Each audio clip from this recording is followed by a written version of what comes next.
Dear students, see last time in lesson number 7, that is a system of particle in rotational motion, we talked about angular momentum of a rigid body. We also talked about moment of inertia. See, the moment of inertia is a very important physical quantity in rotational motion. See, it is analogous to mass. Now see the different geometric shape. We have got different moment of inertia value. Okay, equation. See, that is given in the textbook. Now today we start with the two important theorems regarding moment of inertia. First is a theorem of parallel axis, or it is called parallel axis theorem.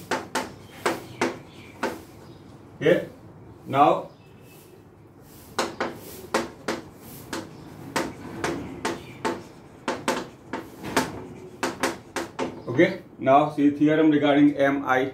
Okay, that is a moment of inertia, but when I call MI, you will remember, you will recall moment of inertia or Mumbai Indians. Okay, anyway, see the theorem of parallel axis or a parallel axis theorem. Now let us say, see that is a rigid body. Okay, now see its center of mass is here.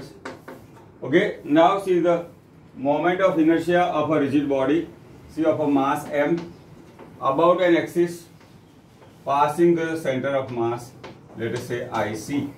Okay, so IC, m is the mass of the rigid body.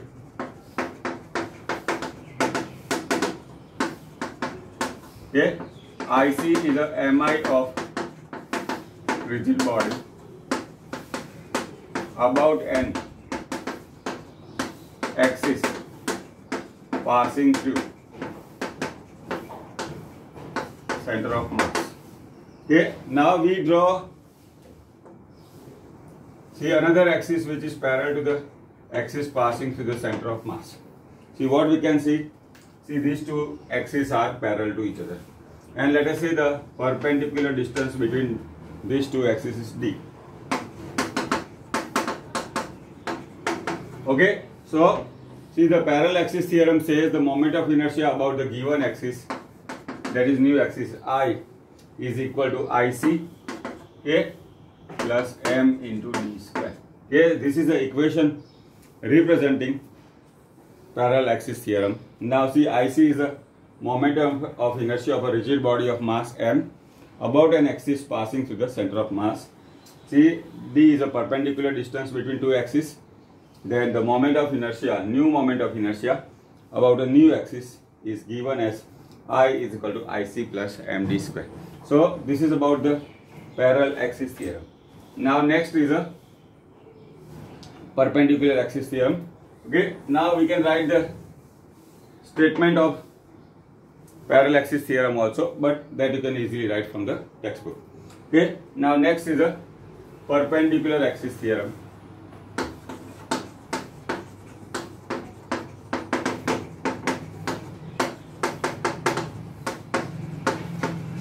Now see, this perpendicular axis theorem is generally used for the planar objects.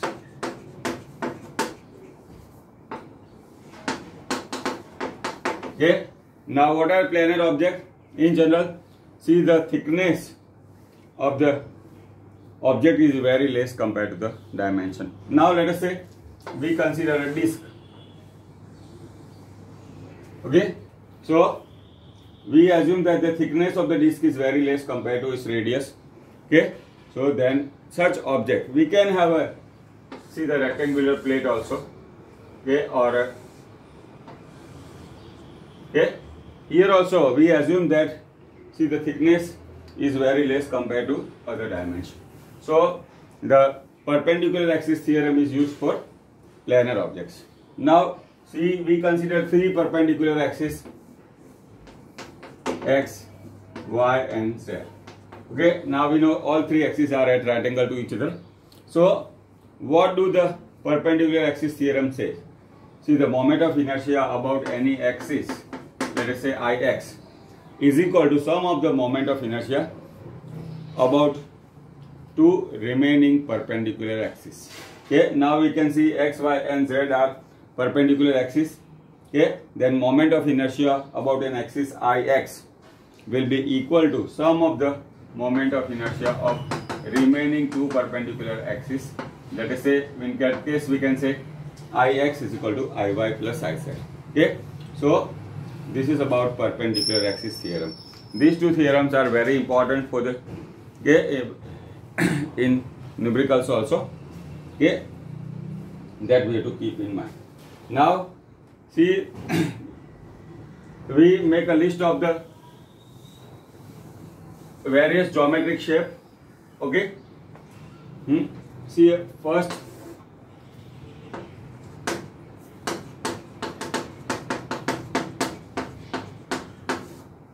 okay. Now before going for that, let me talk about the radius of gyration also. Okay, let me talk about the radius of gyration. See the generalized formula.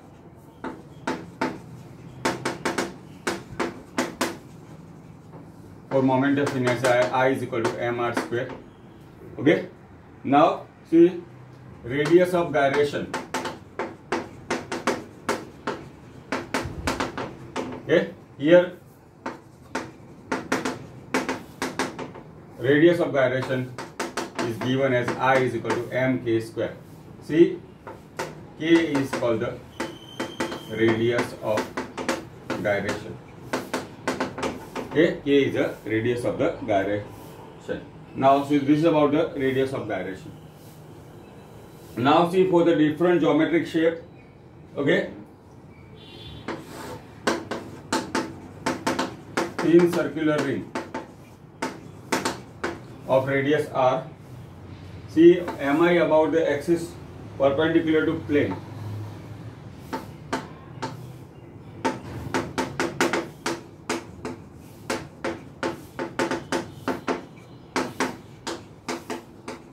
As I told earlier, see the moment of inertia of a same object can be different. Why? Because moment of inertia depends on the selection or value of the moment of inertia depends on the selection of axis and distribution of mass. So whenever we talk of a moment of inertia, we have to consider the axis also in mind. Now equation. Okay, now see the thin circular ring.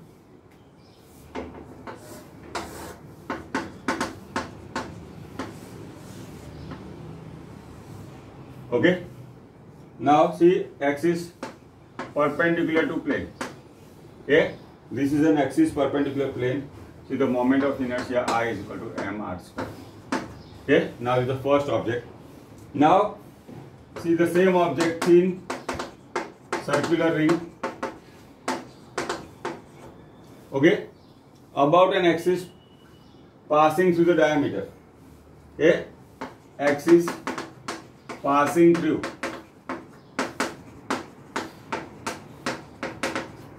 Now see, here is the same ring.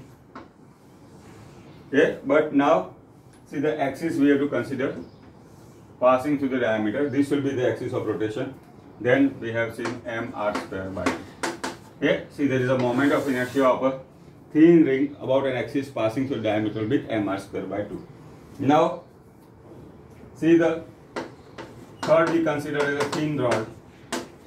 Okay, see axis is axis perpendicular to plane and passing through center of mass. Okay, now let us say right now we consider simple configuration. See the thin rod of length L and mass M. Now this is we saw earlier in the theory part that the moment of inertia, center of mass is at the midpoint. Okay, now this is an axis passing through the center of mass. So the moment of inertia of a thin rod about an axis passing through center of mass is ml square by 12. See, m is the mass of the rod, L is the length. Okay, so this is about the Okay, now see the next one.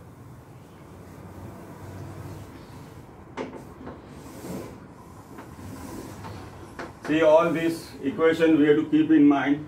Okay, why? Because numericals will be using this. Now see, the fourth one is circular disc of radius r.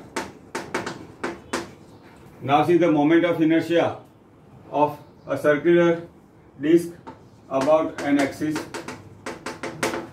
perpendicular to plane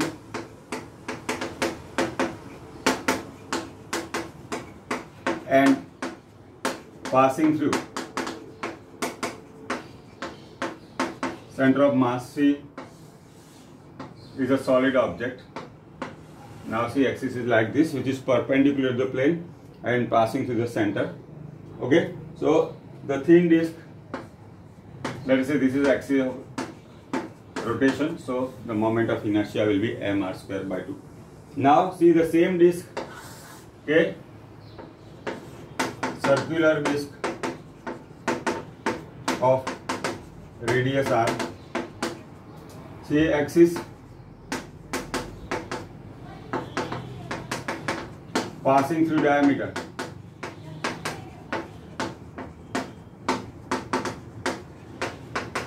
Okay. Okay, now we can see axis is passing through the diameter. See, this value is mr square by 4. Now how do this value has come? See, this can be obtained by taking the help of parallel axis and perpendicular axis theorem. See, that we'll see during the examples or the exercise numericals. Now next is a moment of inertia of a hollow cylinder.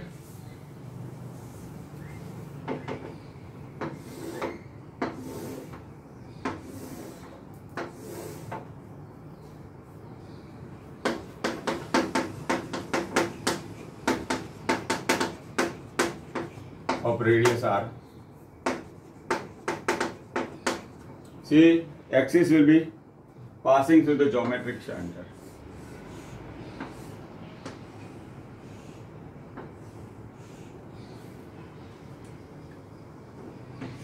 Okay, axis will be passing through the center. Okay, that is center of cylinder. Here also m is the mass and r is the radius. Then the moment of inertia will be equal to mr square by 2. Okay, so this is the moment of inertia of a cylinder, hollow cylinder of mass m and radius r is given as I is equal to mr square. Next we have to consider a solid sphere. Solid cylinder. Radius is r, mass m. Okay. Here also axis we consider center of cylinder.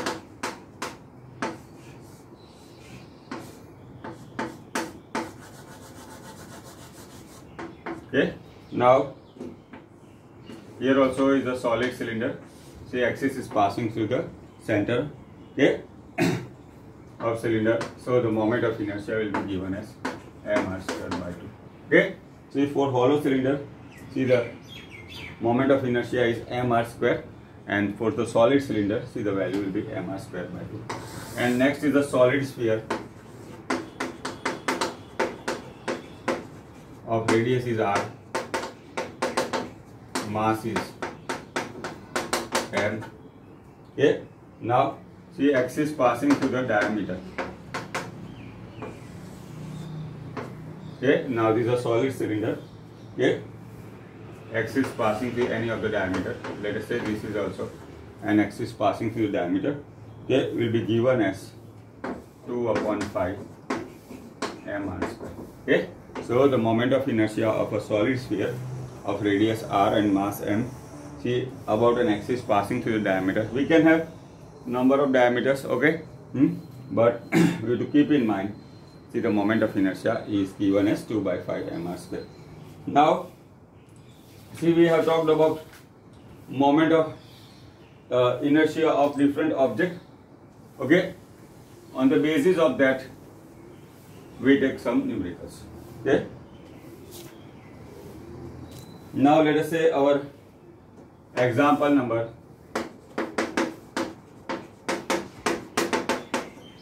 7.10. See, what is the moment of inertia of a disc about diameters?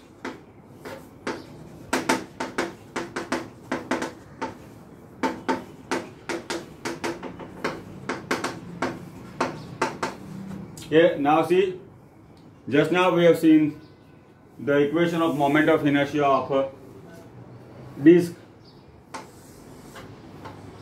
Now disc is a planar object. See, we have seen the formula. There is a center of mass and the axis is passing perpendicular to the plane. Okay, and center, let us say we call as z axis. Okay, see, the moment of inertia we have obtained is mr square. Okay, moment of inertia we have obtained is mr square by 2. Okay, now see, the moment of inertia of a disc about an axis passing through the center and perpendicular plane is mr square by 2. Now here we take the help of perpendicular axis theorem. Let us say we call as this as a z axis. Okay, now we can have x axis and y axis. Okay, perpendicular we can call x, y, z. Okay, now here we have to take the help of perpendicular axis theorem. So by using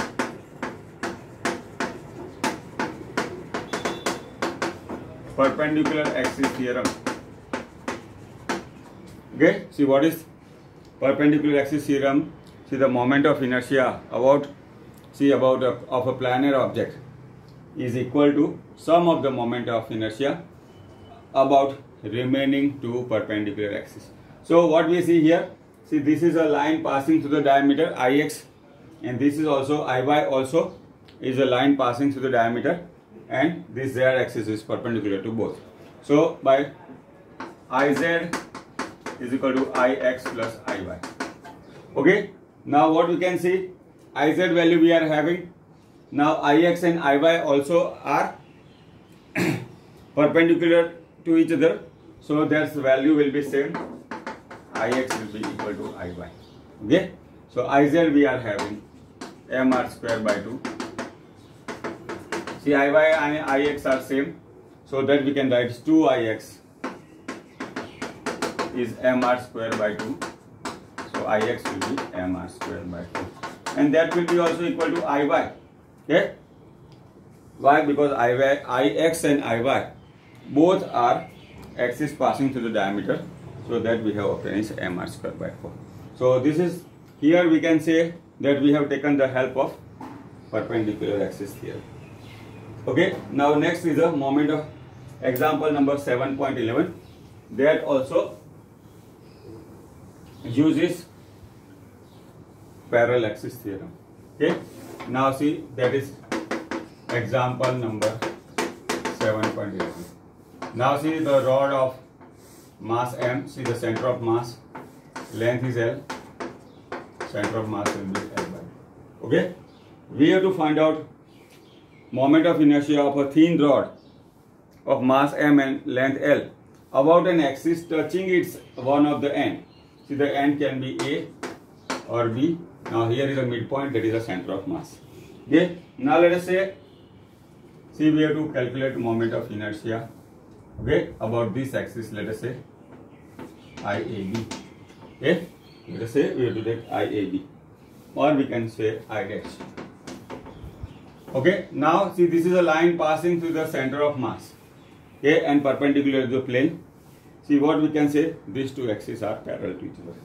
So here we have to take the help of parallel axis theorem. See, MI of rod,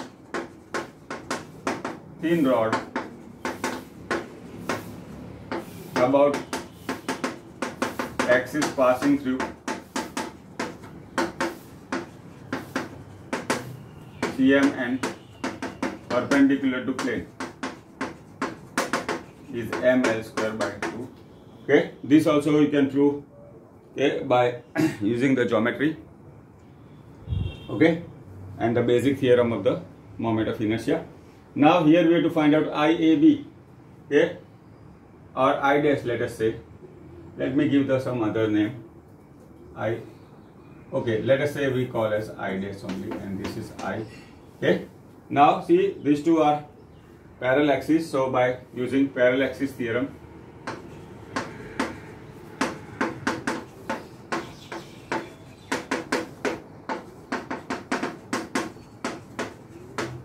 I dash is equal to IC plus MD square. Now see, what is the distance of the axis passing I dash will be L by 2. Okay. Okay. Why? Because the center of mass, we know it is at a L by 2 distance. Now IC is ML square by 12. Okay. M L by 2 square. Okay. So this equation will become ML square by 12 plus ML square by 4. Now see here, 12 is the LCM. Okay. ML square is common. See, 12 upon 12 will be 1. 12 upon 4 will be 3. 4 ml square by 12, or it is ml square by 3. Okay, so this is how we can obtain, see, the moment of inertia of a thin rod about an axis touching its end and perpendicular to the length. Okay, so that is nothing but exercise number 7.11. Now next is exercise number 7. Okay, this is nothing but exercise number 7.11. Now next is exercise number 7. Sorry, example number.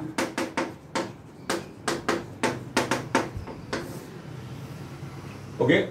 Now, what is the moment of inertia of a ring about tangent to the circle? Tangent to the circle. Okay. Now, is a ring of radius r, and mass of the ring is m.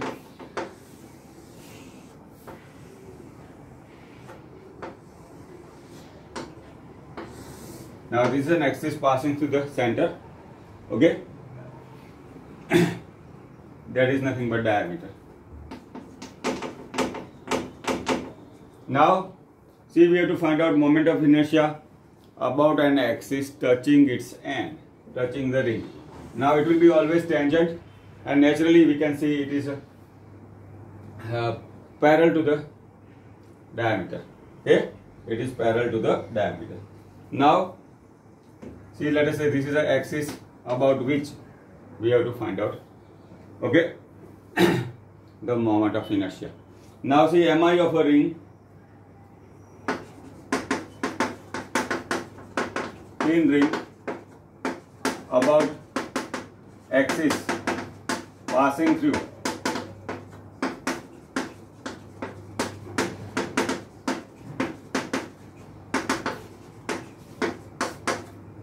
is mr square by 2. Okay. Now see, what we can say, these two axes, axis passing through AB, that is tangent to the ring, is parallel to the axis passing through the diameter. So we have to take the help of parallel axis theorem. So by using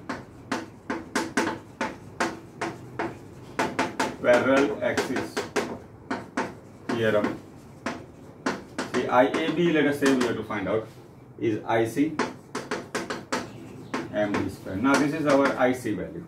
Okay. So IC is mr square by 2, and m is the mass of the ring. Now what will be this distance? This will be distance from the center, and the tangent will be r equal to radius. So d is equal to r mr square. So this will be 3 by 2 mr square. Okay. So this is how we can find out moment of inertia of a ring see, about an axis passing through the axis tangential to the ring. Okay. So these are important sums which is based on the moment of inertia, and in that we have used parallel axis theorem and perpendicular axis theorem. Now next we have to see about the kinematic equation. Okay, kinematic equation of rotational motion. Okay, about the fixed axis. Okay, kinematic equation of rotational Here also we assume that it is with the constant angular acceleration and about a fixed axis of rotation. Okay. Now see, in the third lesson and the fourth lesson we use v is equal to v0 plus at. Okay. D is equal to v0 t plus half at square. D is equal to v square minus v square. Now see, in the beginning of the lesson we talked about the analogy. See, here it is linear speed. See, corresponding there will be angular speed omega, will be omega 0, alpha is the angular acceleration. Similarly here the corresponding equation will be d is equal to omega 0 t plus 1 by 2 alpha e square. And the third equation omega square minus omega square by 2 alpha. Okay, these are the corresponding equation. These are the corresponding equation we can write for the rotational motion, see, with the constant angular acceleration. Okay, these are the equation, kinematic equation of rotational motion with constant angular acceleration. See our example number 7.13. Okay, we have to derive one of them. Okay, all can be derived by using the first principle. All can be derived by using the first principle. See, our example 7.13 is related to this. Okay, now see here we have to derive omega is equal to omega 0 plus alpha t. Okay, here we have to derive omega is equal to omega 0 plus alpha t. Now see, alpha is the angular acceleration. Now alpha is d omega by dt. So d omega by alpha dt. Now if I take integration on, if we take integration on both sides,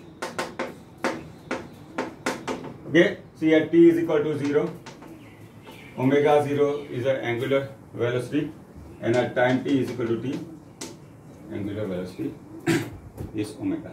Now see, recall the laws of integration. Dx will be x, dt will be t. This will be useful to you. So similar way, here also d omega we have to consider. Integration of d omega is omega. Now, so if I substitute d omega is omega, omega 0 is the lower limit and omega is the upper limit. Similarly, alpha is constant, dt integration is t. See, the time varies from 0 to t. Okay, now we substitute the upper and lower limit, that is omega minus omega 0 will be equal to alpha t minus 0. So omega minus omega 0 is alpha t, omega is equal to omega 0 plus alpha. See, this is a kinematic equation of rotational motion. See, we have to derive. See, the rest of the equation also we can derive by taking the help of the first principle. Okay, so this is a example number 7. Now see our next example 7.13 uses the same 14, sorry, example number, okay, uses the same thing. Now see, it says the angular speed of a motor wheel change from 1200 rpm, okay, to 3120 rpm. Now see, the torque sometimes, as I told earlier, represent rpm. Okay, now see, one revolution is 2 pi radian. Okay, so here also we have to convert omega 0 is 1200, revolution is 2 pi upon 60. So here omega 0 we have to convert in the RPM, we have to convert in the radius per second. 40 pi by 3. Okay, and okay, 40 pi radian per second. Yes, 60 into 20. Okay, 40. And omega 3120 into 2 pi upon 60 we can obtain as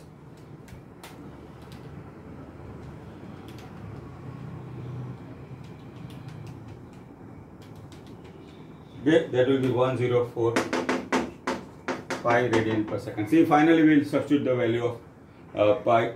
Okay, now see the time is given as 16 seconds. See, first you have to calculate the angular acceleration. Okay, angular acceleration. See our equation, omega is omega 0 plus alpha t. So alpha is omega minus omega 0 upon t. Now this we can solve 104 pi. Okay. Now that we can obtain as a 4 pi. Okay, so this is how we can calculate angular acceleration. And secondly, we have to calculate how much rotation does it starting from the rest end. Okay, now so here we have to calculate first angular acceleration. Okay, starting from the given condition, so that is omega 0 is given, omega is given.